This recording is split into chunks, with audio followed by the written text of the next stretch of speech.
All right, we're going to go around the table and include our friend Doug via satellite with your quick thoughts about the Democratic debate from last night. I think Hillary Clinton did a very good job. She had a huge challenge of not dissociating herself too far from President Obama, at the same time making it clear ISIS needs to be defeated. What was lacking was a clear strategy and a clear plan, something neither candidate of the three. You mean with regard to foreign policy? Yes, exactly. Yeah, that's unfortunate that they switched that topic, because I heard, well, I've been reading, I should say, Senator Sanders was not exactly pleased about that. He really wanted to, I guess, not focus as much on foreign policy, but you have to bend to the news. By the way, while you were talking about your support of Hillary Clinton, Pat began to snore. No, it was Pat? me. It was me.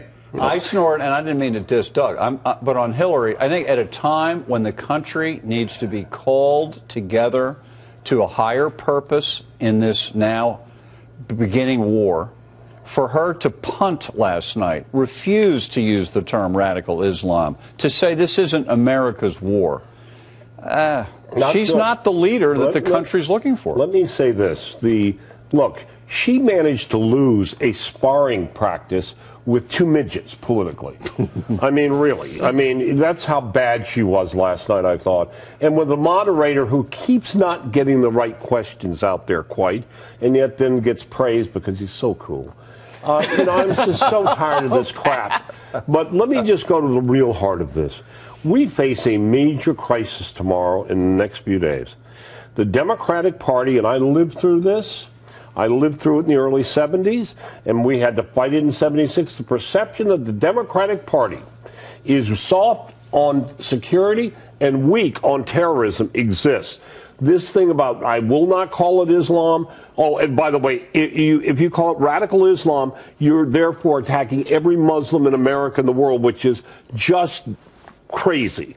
Nobody's doing that. It's a canard. And what's happening is the party is, mark my words, by the end of this week, Bernie Sanders will be running so hard to the left, saying no to American troops at all, no action there, because he's going to find it receptive. And Hillary's going to get caught in a crunch. But this is now going to be a major issue in this country. And these Democrats who want NATO to die, they're going to pay the price. All right, Doug, I want to cut in here with a question specifically about what Pat is saying. Yeah. What does Hillary do if that's the point? I mean, she has to outline a plan. She has to make it clear. She has a clear strategy to fight ISIS. This is also, Harris, I must add, a huge opportunity for the Republicans and Donald Trump particularly, who has been mobilizing people in Texas around outrage. He has to turn outrage into a plan of his own. A smart moment. Hold on one second. Do you think, though, is what Pat was alluding to, do you think if we don't support France, if they should move forward with an Article 5, or even if it doesn't, I mean, our Lieutenant General Newton says it may not even take that. It could just be they lead. Do we follow them? Do we go with them? We're NATO partners. Absolutely, unambiguously.